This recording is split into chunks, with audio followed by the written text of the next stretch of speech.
اور جس ملک کے اندر یار آپ کو نیاری کے اندر گدھا کھلا دیا جائے، ان کے لیے کیا مسئلہ تھا کہ وہ گھوڑا کہتے ان کو تو 50 بندے اس گھوڑے کو اٹھانے کے لیے تیار ہیں. سر گدھے سے تو بہتر ہے نا، گدھا تو حرام ہے نا، گھوڑا تو حلال ہے. نحمدہ ونسلم ونصلی علی رسولہ الکریم، اما بعد.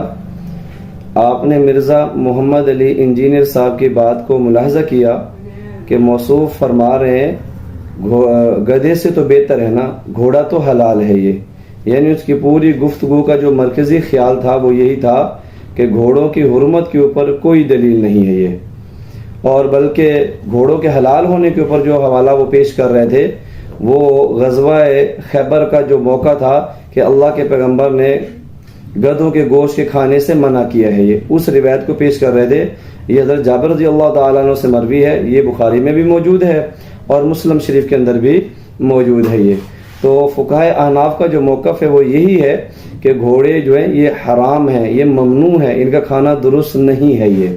یہ فقہائے احناف کا موقف ہے. یہ اب اس کے اوپر دلیل کیا ہے میرے بھائی؟ میرے پاس یہ سنن نسائی ہے، جلد نمبر اس کی جو ہے نا وہ 2 ہے اور صفحہ نمبر اس کا 198 ہے.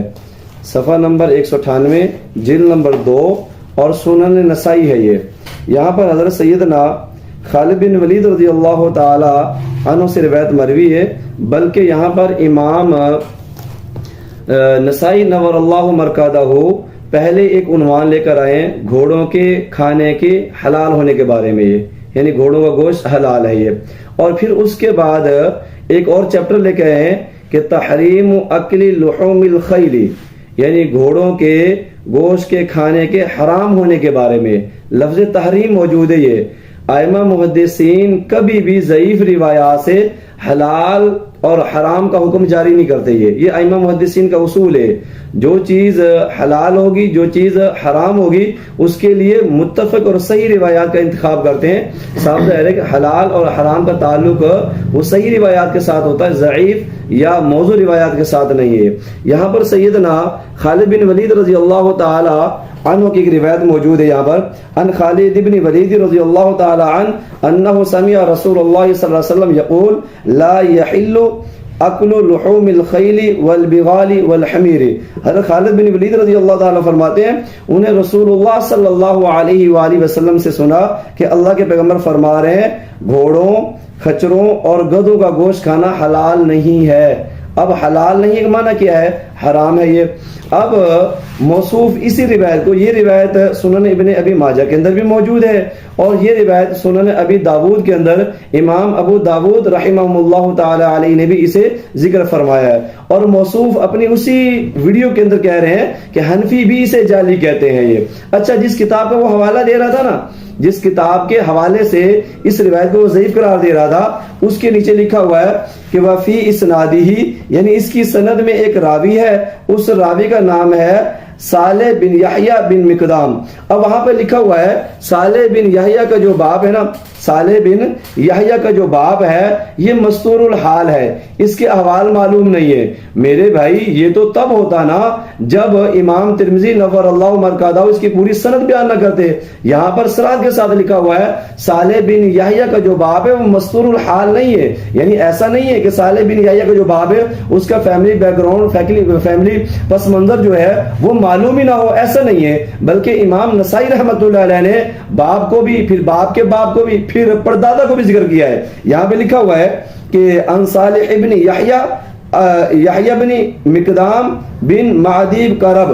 اب یہاں پر حضرت امام نسائی رحمۃ اللہ علیہ نے صالح جو راوی ہے جس کے بارے میں کہا گیا کہ اس کی وجہ سے روایت میں یہ درست نہیں ہے، صالح کا باپ مقدام ہے اور مقدام کا باپ، صالح کا باپ جو یحییٰ ہے، یحییٰ کا باپ جو ہے وہ مقدام ہے اور مقدام کا باپ جو ہے نا معدی کرب ہے. یہ اب امام نسائی نور اللہ مرکادہ نے اس کی پوری سند کو بیان کر دیا، جس راوی کی وجہ سے اس روایت کو ضعیف کہا جا رہا تھا. جیسا کہ مرزا محمد علی انجینئر کہہ رہے ہیں کہ یہ ضعیف روایت ہے، یہ جعلی روایت ہے. اس کا سبب کیا بیان کر رہے تھے؟ اس کا سبب بیان یہ کر رہے تھے کہ صالح کا جو باپ ہے یحییٰ یہ مستور الحال ہے، اس کے احوال ہی معلوم نہیں ہے. میرے بھائی معلوم کیسے نہیں ہے؟ امام نسائی رحمۃ اللہ علیہ صالح کے باپ کو بھی بیان کر رہا ہے، صالح کے دادا کو بھی بیان کر رہا ہے اور صالح کے پردادا کو بھی بیان کر رہا ہے. تو یہ مستور الحال حلال کیسے ہو گیا؟ اس لیے میرے بھائی وہ جو روایت کے بارے میں جو ایک غیر مفسر اور مبہم جو جرح کی ہوئی ہے اس کو بنیاد بنا کر موصوف بڑی تڑیاں لگا رہے تھے کہ اسے شوق و ذوق سے تناول فرمائیں، اس کے تکے بھی بنائیں، اس کے کباب بھی بنائیں۔ اللہ کے پیغمبر سے سیدنا خالد بن ولید رضی اللہ تعالیٰ عنہ سے یہ روایت مروی ہے۔ اب بنیاد بنانا کہ اللہ کے پیغمبر نے غزوہ خیبر کے موقع پر ان کی ممانعت کا حکم نہیں دیا، تو صاحب ظاہر نہیں دیا، اللہ کے پیغمبر نے گدھوں کے گوشت کے کھانے سے منع کیا ہے۔ اب اس روایت کی جو راوی ہے وہ سیدنا خالد بن ولید ہے، اور گدھوں کی گوشت کی ممانعت کی جو روایت ہے وہ حضرت جابر بن سمرہ رضی اللہ تعالیٰ عنہ سے ہے۔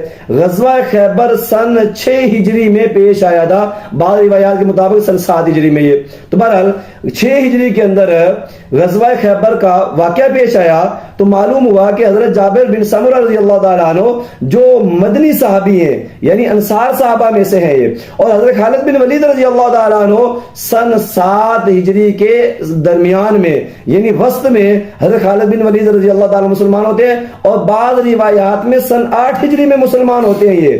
تو صاحب ظاہر ہے حضرت خالد بن ولید رضی اللہ تعالیٰ عنہ نے اللہ کے پیغمبر کے آخری عمل کو ذکر کیا ہے، بلکہ فرمایا انہ سمع رسول اللہ صلی اللہ علیہ وسلم، انہوں نے اللہ کے پیغمبر سے سنا، یقول اللہ کے پیغمبر فرما رہے ہیں لا یحل، یہ لا یحل اکل لحوم البغال والخیل والحمیر، یعنی گھوڑوں کا، گدھوں کا، خچروں کا گوشت کھانا حلال نہیں ہے۔ تو حضرت خالد بن ولید رضی اللہ تعالیٰ عنہ غزوہ خیبر کے بعد کا واقعہ بیان کر رہے ہیں۔ صاحب ظاہر ہے دین اسلام اللہ کے پیغمبر کے آخری 3 مہینوں سے پہلے مکمل ہوا ہے۔ نماز کے بہت سارے مسائل ہوئے ہیں، آسل کے بالکل آخری عمر میں جا کر مکمل ہوئے ہیں۔ یہ واخر دعوانا ان الحمد للہ رب العالمین۔